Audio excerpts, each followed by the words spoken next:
షేర్లకు భారీ నష్టాలు వచ్చాయి. మెటల్స్ కూడా దారుణంగా పడిన నష్టాలను కాస్త తగ్గించుకున్నాయి. అంతర్జాతీయ ప్రతికూల సంకేతాలకు ఇన్వెస్టర్ల ప్రాఫిట్ బుకింగ్ తోడవడంతో మార్కెట్ పడినట్టు చెబుతున్నారు.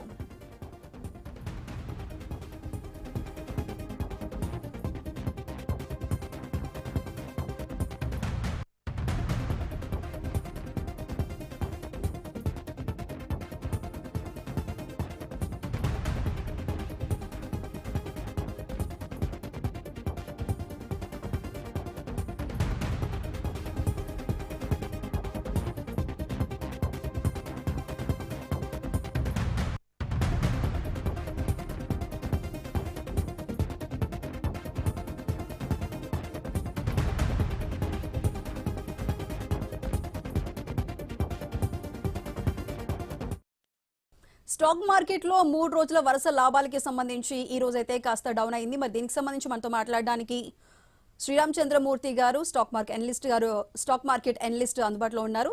నమస్కారం శ్రీరామచంద్రమూర్తి గారు. నమస్తే అండి. సడన్ గా ఇప్పుడు స్టాక్ మార్కెట్ 3 రోజుల తర్వాత లాభాల్లో ఉన్నది కాస్త ఈ రోజు డౌన్ అయింది. అదే విధంగా గోల్డ్ రేట్లు కూడా అదే విధంగా ఉన్నాయి. మరి గోల్డ్ రేట్లు ఇంత సడన్ గా అనిశ్చితికి హెచ్చుతగ్గులకి కారణాలు ఏంటంటారండి? గోల్డ్ రేట్ ఏంటంటే నిన్నటి వరకు పాజిటివ్గా ఉందంటే పొద్దున్న న్యూస్ ఏంటంటే ఇరాన్కి అమెరికాకి మధ్యలో ఒక అణు ఒప్పందం మీద మీటింగ్ జరుగుతుంది నెక్స్ట్ వీక్ అనేది ఒక న్యూస్ వచ్చింది. దాంతో ఏమైందంటే గోల్డ్ సిల్వర్ కూడా బాగా పతనమైనాయి. మామూలుగా ఇంటర్నేషనల్గా మార్నింగ్ $5,100 ఉన్న గోల్డ్ ఇప్పుడు 2% డౌన్ అయ్యి $4,900కి వచ్చింది. అలాగే సిల్వర్ చూసుకుంటే $100 దగ్గర ఉన్న సిల్వర్ ఇప్పుడు $78కి వచ్చింది. ఇంటర్నేషనల్గా అయితే ఇది 10% డౌన్ అయింది. ఇండియన్ మార్కెట్లో కూడా ఈ గోల్డ్ వచ్చి ఇప్పుడు నిన్న క్లోజింగ్ 1,60,000 దగ్గర క్లోజ్ అయింది. వాళ్ళ 10% 1,50,000 దగ్గర గోల్డ్ ట్రేడ్ అవుతుంది. అలాగే సిల్వర్ వచ్చి 2,40,000 దగ్గరకు వచ్చి క్లోజ్ అయింది. అంతకుముందు నిన్న 2,99,000 దగ్గరకు వచ్చి ఉన్న సిల్వర్ తగ్గింది.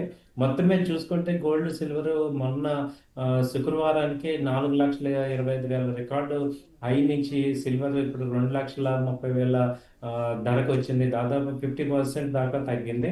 ఇంకా ఇప్పుడు న్యూసెస్ అన్ని కూడా కొంచెం సిల్వర్కి గోల్డ్కి నెగిటివ్గానే ఉన్నాయి.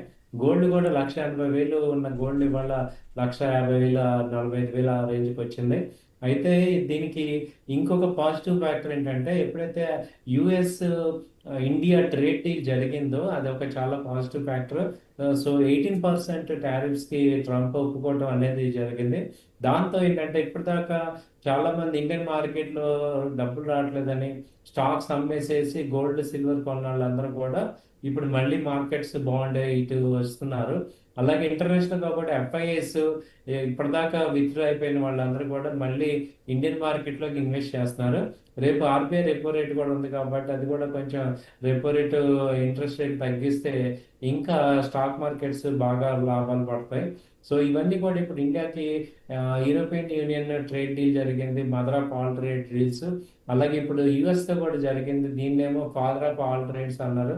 సో కాబట్టి అన్ని కంట్రీస్తో ఇప్పుడు మనకి హార్మనీ బ్యాలెన్స్డ్గా మంచి పాజిటివ్ ఉంది కాబట్టి దాని ఇంపాక్ట్ ఈ యొక్క కంపెనీస్ యొక్క ప్రాఫిట్స్ మీద మార్జిన్స్ మీద వస్తాయి. అటు దానికి తగ్గట్టుగానే షేర్ మార్కెట్ కూడా పెరుగుతాయి. నెక్స్ట్ రాబోయే రోజుల్లో షేర్ మార్కెట్కి ఇది మంచి పాజిటివ్గా చెప్పుకోవచ్చు. శ్రీరామచంద్రమూర్తి గారు, అయితే మీరు చెప్తున్నట్టు గోల్డ్ సిల్వర్కి సంబంధించి ఇన్వెస్ట్మెంట్కి ఇది కరెక్ట్ టైం అనుకోవచ్చు, లేదంటే ఇంకా ఏమైనా డౌన్ఫాల్ అయ్యే అవకాశం ఉందా అండి? ఇన్వెస్ట్మెంట్కి ఏంటంటే గోల్డ్ సిల్వర్లు ఎప్పుడు కూడా ఒకే రేట్లో బయింగ్ చేయకూడదండి. సో మనం బై అండ్ డిప్స్ లా చేయొచ్చు. ఎందుకంటే ఇప్పుడు గోల్డ్ కానీ సిల్వర్ కానీ పెరగడానికి కానీ తగ్గడానికి కానీ చాలా చాలా రీజన్స్ ఉంటున్నాయి. ఒక ఇండియా రీజనే కాదు, ఇంటర్నేషనల్ ఈవెంట్స్ రీజన్స్ ఉన్నాయి. కాబట్టి మనం ఏం చేయాలంటే ఇప్పుడు నా దగ్గర ఒక ₹1,00,000 ఉంటే నేను ఒక 30,000 ఇన్వెస్ట్ చేసుకోండి ఈ రేట్లో. మళ్ళీ ఒక తగ్గిందన్నప్పుడు ఇంకొక 30,000 ఇన్వెస్ట్ చేసుకోవాలి. అలా 3 పార్ట్స్ చేసుకొని ఫస్ట్ పార్ట్ ఇక్కడ కొనుక్కొని నెక్స్ట్ పార్ట్ ఎవ్రీ 5% 7% డిప్లో బై చేసుకోవచ్చు. అయితే ఒకటి గుర్తుపెట్టుకోవాల్సింది ఏంటంటే గోల్డ్ సిల్వర్ కొనేటప్పుడు ఇప్పుడు మనకు అందరికీ అర్థమై ఉంటుంది, హెవీ ఫ్లక్చుయేషన్స్ ఉన్నాయి.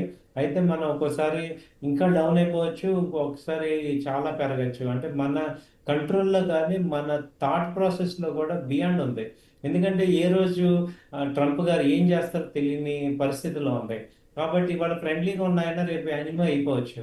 కాబట్టి ఆయన ఒక్క ఆయన మీద ఇక్కడ మొత్తం అంతా డిపెండ్ అయ్యి మనకి నడుస్తుంది కాబట్టి మనం కూడా చాలా జాగ్రత్తగా గోల్డ్ సిల్వర్ని హ్యాండిల్ చేయాలి. సో లాంగ్ టర్మ్ థింకింగ్లోనే పెట్టుకోవాలి. అలాగే ప్రీ అమౌంట్సే పెట్టుకోవాలి. మీరు బారోడ్ అమౌంట్ కానీ లేకపోతే షార్ట్ టర్మ్గా వేరే చోట తెచ్చుకున్న అమౌంట్స్ దీనికి డైవర్ట్ చేయటం అలాంటివి చేసుకోకూడదు. చాలా చాలా వల్టాలిటీ ఉంది కాబట్టి మనం దాన్ని జాగ్రత్తగా హ్యాండిల్ చేయాలి. అలాగే మీరు ఫిజికల్గా కొంటారా లేకపోతే డిజిటల్లో కొంటారా అనేది చాలా ఇంపార్టెంట్. డిజిటల్లో కొంటే ట్రేడర్స్ అందరూ కూడా డిజిటల్ ప్రిఫర్ చేయటం బెటర్. ఎందుకంటే ఈటీఎఫ్ కానీ గోల్డ్ ఈటీఎఫ్, సిల్వర్ ఈటీఎఫ్ లేకపోతే ఎంసీఎక్స్లో గోల్డ్ సిల్వర్ చేయటం బెటర్. అలాగే ఈ ఫిజికల్గా లాంగ్ టర్మ్ ఇన్వెస్ట్మెంట్స్ చేసేవాళ్ళు ఆ 24 క్యారెట్ బిస్కెట్స్ శ్రీరామ్ కానీ చంద్రమూర్తి కాయిన్స్. గారు, ఇప్పుడు ఏదైతే జరుగుతుందో అది ఏదైనా మనకి ప్రాఫిట్ బుకింగ్ అనుకోవచ్చు, లేదంటే బేర్ గ్రిప్ లోకి వెళ్ళిపోయాయి అనుకోవచ్చు. ప్రాఫిట్ బుకింగ్ అయితే మొన్న జరిగిందండి. మొన్న ఫ్రైడే సాటర్డే ప్రాఫిట్ బుకింగ్ జరిగింది. ఇప్పుడు ఏంటంటే అందరూ కూడా ఆ బై అండ్ డిప్స్ లోకి వచ్చారు. ఎప్పుడైతే అందరూ కూడా ఒకే దాని మీదకి వచ్చేపాటికి ఏమైందంటే అది రేట్లు విపరీతంగా ఫాల్ అయినాయి. సో చాలా మంది లూజర్స్ హై రేట్ లో కొన్నారు. వాళ్ళందరూ కూడా లాస్ట్ పొజిషన్స్ ని హ్యాండిల్ చేస్తున్నారు. వాళ్ళు గెట్ ఆన్ అవటానికి మళ్ళీ ఒక రిలీఫ్ ర్యాలీ అనేది వస్తుంది. ఓకే. అది వచ్చినప్పుడు అవుతుంది అనమాట. So okay. ఇంకా ప్రెసెంట్ ప్రాఫిట్ బుకింగ్ అయితే మొన్న 4 lakhs దగ్గర అయిపోయింది. ఓకే శ్రీరామ్ చంద్రమూర్తి గారు, థ్యాంక్ యూ.